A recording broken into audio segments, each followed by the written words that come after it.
Okay जी, clause के बारे में देखते हैं। क्लॉज क्या होता है जी? क्लॉज और फ्रेज़ में डिफरेंस ये होता है जी कि देर आर टू कंडीशंस, अगर वो फुलफ़िल हो रही हैं तो वो ग्रुप ऑफ वर्ड्स आपका क्लॉज होगा। और वो कंडीशंस क्या हैं? एक वर्ब होना चाहिए और एक फाइनाइट वर्ब, एक वर्ब होना चाहिए फाइनाइट वर्ब और एक सब्जेक्ट होना चाहिए। अगर किसी भी ग्रुप ऑफ वर्ड में आपको सब्जेक्ट और फाइनाइट वर्ब दोनों नज़र आ रहे हो, इसका मतलब है हम क्लॉज की बात करें, फ्रेज़ की बात नहीं कर रहे। और अगर सब्जेक्ट और फाइनाइट वर्ब में से एक भी चीज़ एब्सेंट होगी या दोनों एब्सेंट होंगे, जो भी केस है उसमें वो फ्रेज़ होगा। क्लॉज के लिए दोनों कंडीशंस का फुलफ़िल होना ज़रूरी है। दैट इज़ आपके ग्रुप ऑफ वर्ड्स में subject the doer of an action और फाइनाइट वर्ब जो टेंस या प्रोनाउन के चेंज करने से चेंज हो जाता है, दोनों होने चाहिए। एग्जाम्पल्स पे देख लेते हैं। नियर माई हाउस, अब near my house it is not a clause. क्यों? कोई सब्जेक्ट भी नहीं है और कोई वर्ब भी नहीं है, so it is a phrase. लेकिन अगर मैं इसके पीछे लगा देता हूँ he lives near my house, अब देखो he is the subject, he is the doer of an action, lives is a finite verb. So lives, he lives near my house, अब दोनों कंडीशंस जो हैं फुलफिल हो रही हैं क्लॉज की। Yes, it is an example of a clause, it is an independent clause. We will see what is an independent clause, although आपको पता भी है, फिर भी मैं रिवाइज करवा दूंगा। Ali wants to be a prefect of the class and Aslam won the bicycle race. ये सब क्लॉजेज हैं क्योंकि रेड में आपको सब्जेक्ट और येलो में आपको फाइनाइट वर्ब्स नज़र आ रहे हैं। ठीक हो गया। क्लॉजेस की टाइप्स में दो टाइप्स होती हैं जी आपकी क्लॉज की, या तो क्लॉज इंडिपेंडेंट क्लॉज होगी या वो डिपेंडेंट क्लॉज होगी। Independent clause can stand alone in a sentence, लेकिन जो डिपेंडेंट क्लॉज है it can not stand alone in a sentence. Dependent clause या तो आपकी सबऑर्डिनेट क्लॉज होगी या वो आपकी रिलेटिव क्लॉज होगी। आई रिपीट, जो डिपेंडेंट क्लॉज है अगर वो सबऑर्डिनेटिंग कंजंक्शन से स्टार्ट हो रही है, जैसे बिकॉज, ठीक है, तो इफ़, अनलेस, ये जो हैं तो इसका मतलब है हम बात कर रहे हैं सबऑर्डिनेटिंग क्लॉज की। ऐसी डिपेंडेंट क्लॉज को सबऑर्डिनेट क्लॉज कहते हैं। और अगर एक ऐसी डिपेंडेंट क्लॉज है जो रिलेटिव प्रोनाउन लाइक दैट और हु, ठीक है, एट्सेट्रा, विच वगैरह से स्टार्ट हो रही है, तो वो उस डिपेंडेंट क्लॉज को रिलेटिव क्लॉज कहते हैं। सो आपकी जो डिपेंडेंट क्लॉज है सबऑर्डिनेट हो या वो रिलेटिव हो, further it can be divided into 3 categories. Your dependent clause can be an adjective clause और एडवर्ब क्लॉज और अ नाउन क्लॉज। ठीक है जी। अच्छा जी, difference between a dependent and an independent clause. बेटा अगर मैं कहता हूँ ही एट डिनर, ठीक है, he at dinner, it can stand alone in a sentence, ठीक है, it can be a sentence. Second example लिखी हुई, I like to eat vegetables. So I like to eat vegetables, point number 1, it is a clause. ये subject I भी है, finite verb भी है, तो ये भी जो है it can stand alone in a sentence. लेकिन अगर मैं कहता हूँ सेंटेंस नंबर 3 देखो, व्हेन अली गॉट होम, अगर तो मैं व्हेन अली गॉट होम के बाद फुल स्टॉप नज़र आ रही है, यहाँ पे अगर मैं क्वेश्चन मार्क डाल दूंगा, चलो फिर तो एक बन रहा है जी सेंस के इंटेरोगेशन है। लेकिन अभी देखो व्हेन अली गॉट होम, जब वो घर आए, ठीक है, या जब वो घर आया, इसका मतलब है ये डिपेंडेंट है, ये इंडिपेंडेंट क्लॉज नहीं है। इसी तरह when Ali got home he at dinner, सही है, तो ऊपर दोनों सेंटेंसेस को ज्वाइन कर लिया मैंने, ही एट डिनर को व्हेन अली गॉट होम से, अब वो सेंस बना रहा है। तो when Ali got home dependent clause, he at dinner independent clause. याद रखें, जब इंडिपेंडेंट क्लॉज को पहले लिखोगे और बाद में डिपेंडेंट क्लॉज को लिखोगे तो फिर तो हमें ऑफ सेट करने की ज़रूरत नहीं है, कॉमा की ज़रूरत नहीं है। लेकिन अगर पहले डिपेंडेंट क्लॉज और बाद में इंडिपेंडेंट क्लॉज आएगी तो फिर हमें डिपेंडेंट क्लॉज को ऑफ सेट करना पड़ेगा, हमें डिपेंडेंट और इंडिपेंडेंट क्लॉज के बीच में कॉमा लगाना पड़ेगा। जैसे सेंटेंस नंबर 4 है और सेंटेंस नंबर 5 में पहले इंडिपेंडेंट लिखी बाद में डिपेंडेंट लिखी क्लॉज, तो हमें कॉमा लगाने की ज़रूरत नहीं है। Please send me the report tomorrow, ठीक है, please send me the report tomorrow independent clause है। If you can dependent clause है। ठीक है जी। Dependent clause usually start with subordinating conjunctions like after, because, if, that, although, though, till, before, unless, as, when, where, while, etc. Or with relative pronouns like whom, who, which, whose, what and that. तो बेटा that आपका subordinating conjunction भी हो सकता है, relative pronoun भी हो सकता है, डिपेंड करता है सिचुएशन पे। A dependent clause does not start with coordinating conjunctions. fan voice से अगर कोई clause start हो रही है तो fan voice उस clause को dependent नहीं बनाता। ठीक हो गया, आगे चलते हैं जी। अच्छा जी, quiz, tell whether each of the following is a phrase, dependent clause और एन इंडिपेंडेंट क्लॉज। इसको मैं आप पे छोड़ता हूँ, कोई इशू होगा तो मुझसे पूछ लीजिएगा, स्क्रीनशॉट इसका ले लेना। अच्छा जी, सबसे जो कॉम्प्लिकेटेड क्लॉज होती है अकॉर्डिंग टू मी वो नाउन क्लॉज होती है, तो उसको हम लास्ट में देखेंगे। पहले एडजेक्टिव क्लॉज की बात कर लेते हैं। एडजेक्टिव क्लॉज बहुत आसान है जी। An adjective clause is a dependent clause that like an adjective modifies a noun or a pronoun. An adjective clause begin with words such as that, when, where, who, whom, whose, which, etc. ठीक है जी। तो an essential or restrictive adjective clause provides information that is necessary for identifying the words it modifies. Paper में आ जाता है अक्सर restrictive clause की बात कर लेता है। अच्छा, the lady who lives across the street is my aunt. अब आप देखो जो ब्लू में है who lives across the street, who indirectly lady के बारे में बता रहा है, रिलेटिव प्रोनाउन है यानी कि सब्जेक्ट मौजूद है, लिव्स फाइनाइट वर्ब है, so yes it is a clause. Now who lives across the street can not stand alone in a sentence, so it is a dependent clause. And who lives across the street किसकी बात हो रही है? The lady की. The lady is a noun phrase, so noun phrase या noun के बारे में हमें बता रहा है, so it is an adjective clause.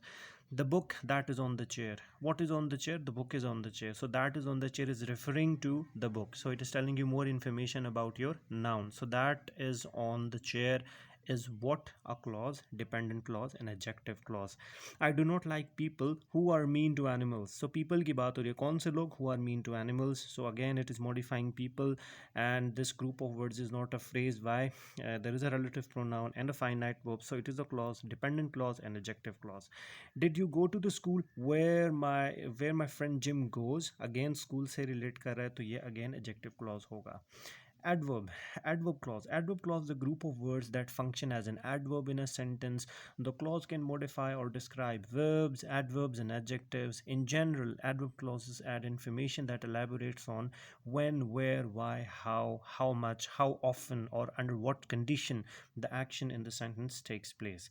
Using an adverb clause in your sentence is a good way to add important descriptive detail and information to your writing. They are flexible and can be placed at the beginning or middle or at the end of the sentence depending on where it sounds best. Example ले लेते हैं जी. देखो जी, when placed at the beginning a position of adverb clause हो गया. जब start में इसको यूज़ करेंगे adverb clause is followed by a comma. ठीक है, जब जब भी एडवर्ब क्लॉज को स्टार्ट में इसको यूज़ करोगे तो फिर आपने इसको ऑफसेट करना होगा. वेदर यू लाइक इट और not, you have to go to bed now. So it is an adverb clause. Start में आ रहा है, कॉमा आ जाएगा. जब मिडिल में आ रहा है तो 100% ऑफसेट होगा. लास्ट से भी और शुरू से भी. My sister when she is angry will turn red in the face. ठीक हो गया. Elephants, although they are large, are not predators. अच्छा जी, when placed at the end of the sentence फिर offset नहीं करना. ठीक है. Marty keep his schedule open in case his wife went into labor. You must keep practicing the song until you get it right. अच्छा, एक best way बता देता हूँ. अगर शॉर्टकट ही बता रहा हूँ. अगर एक ऐसी क्लॉज है जो नाउन क्लॉज भी नहीं है और जो एडजेक्टिव भी नहीं है, अंडरस्टूड बात है, वो एडवर्ब क्लॉज ही होगी. एडवर्ब क्लॉज नॉर्मली ऑल दो अनटिल अनलेस वेदर इफ से स्टार्ट होती है. अच्छा जी, नाउन क्लॉज पे आ जाते हैं. नाउन क्लॉज ऑलरेडी आपको नाउन के बारे में पता है कि what is the position of a noun in a sentence. अगर वो आपको पता है तो नाउन भी क्लियर है, नाउन फ्रेज भी क्लियर है, जेरेंड भी क्लियर है, सब कुछ क्लियर हो गया. अच्छा जी, so a noun clause is a dependent clause that acts as a noun. It can be used as the subject, direct object, indirect object, object of preposition, subject complement, or an appositive. So we will see what is an appositive. In fact, we already have seen, we already have talked about appositives. Examples. What. अच्छा, इसमें जो shortcut बताया था वो दोबारा बता देता हूँ. शॉर्टकट यही है जी कि कोई भी क्लॉज जब वट से स्टार्ट हो रही है तो आंखें बंद करके नाउन क्लॉज लगा दो. वो अंडरस्टूड बात है, नाउन क्लॉज ही होगा. What Alicia said made her friends cry. What से स्टार्ट हो रहा है, वैसे भी this is the subject, so it is a noun clause. The pharmacist checked what, है ना. फार्मासिस्ट checked what का आंसर है that the prescription was correct. So that the prescription was correct is a direct object. That is the reason why it is a noun clause.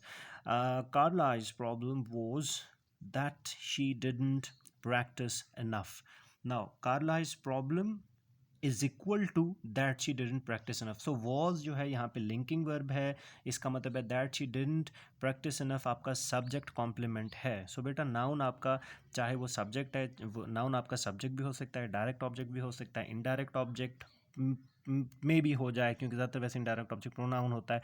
Object of preposition हो सकता है, subject complement हो सकता है, या positive हो सकता है। तो नंबर 3 में that she didn't practise enough is a noun clause, why it is a subject complement. Sentence number 2 में that the prescription was correct is a noun clause, why because is direct object. और sentence number 1 में जो है what Alicia said made her friends cry is the subject, ठीक है, that is the reason why it is a noun clause. Noun clause as subject of a sentence, और examples हैं थोड़ी सी आपको समझाने के लिए. A noun clause can act as the subject of a sentence. The noun clause itself performs the action in the sentence. For example, ये first sentence तो आ गया. Second देखिए, what Megan wrote surprised her family. So Megan subject है, what Megan wrote आपका clause है.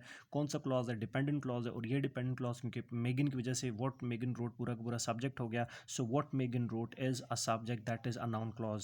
Noun clause आपका direct object भी हो सकता है. The pharmacist checked what that the prescription was correct, ठीक हो गया. Noun clause is a subject complement, I already have told you, दोबारा बता रहा हूँ. सेंटेंस नंबर 1 ऑलरेडी डिस्कस कर चुके हैं. सेंटेंस नंबर 2 पे आ जाते हैं. Harry's crowning achievement at school was when he became class president.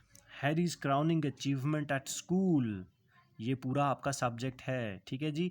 Was को मैं इज इक्वल से रिप्लेस कर सकता हूँ, इसका मतलब है वॉज आपका लिंकिंग वर्ब है, लिंकिंग वर्ब के साथ आपका सब्जेक्ट कॉम्प्लीमेंट अटैच होता है. So when he became class president is a subject complement, that is a noun clause.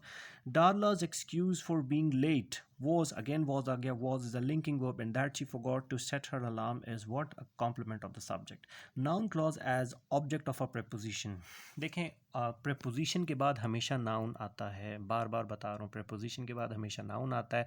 अगर preposition के बाद ing फॉर्म नज़र आ रही है तो वो gerund होगा, ये भी हम डिस्कस कर चुके हैं. और preposition के बाद जो भी चीज़ नज़र आ रही है वो noun ही होगा. अगर वो group of words है तो noun phrase होगा, group of words है और वो उसमें clause की conditions fulfill हो रही हैं तो वो noun clause होगा. जैसे Harry is not the best provider of what Margie needs. So of is a preposition, so what Margie or whatever the name is needs, it is an example of a noun clause. अच्छा जी, Josephine is not responsible for what Alex decided to do. So for है, for आपका preposition है, जैसे of preposition था तो preposition के बाद जो आएगा वो noun होगा, ये clause है, noun clause होगा. Ali's research report is about what? About is a preposition. How Marie Curie discovered radium. So ये भी आपका नाउन क्लॉज होगा क्योंकि ऑब्जेक्ट ऑफ प्रेपोजिशन है. What is N positive noun clause, already आपको बता चुका हूँ, आपको पता है पॉजिटिव क्या होता है, ठीक है. या पॉजिटिव एक ऐसा वर्ड या ग्रुप ऑफ वर्ड्स होता है जो आपके ऑलरेडी जो आपके पास नाउन मौजूद होता है, सॉरी, पॉजिटिव एक ऐसा आपका वर्ड या ग्रुप ऑफ वर्ड्स होता है जो आपके सब्जेक्ट को रीनेम या मॉडिफाई कर देता है, ठीक है. And that clause it self is a noun clause actually. देखें, the problem that you did not pick up the packages delays the entire production schedule. तो बेटा इसको हमने ऑफसेट भी किया हुआ है, ठीक है. अब देखो अगर आप यूं कर दो, the problem delays the entire production schedule, अभी भी सेंटेंस बना रहा है. that you did not pick up the packages sentence को मज़ीद क्लैरिफाई कर रहा है, उसको मज़ीद मॉडिफाई कर रहा है प्रॉब्लम को, ठीक है. So it is N positive. I think the solution that he hired a replacement was the best course of action at the time. Again इसको भी offset, a positive clause को offset किया जाता है. So that he hired replacement is in a positive clause. That's it ji.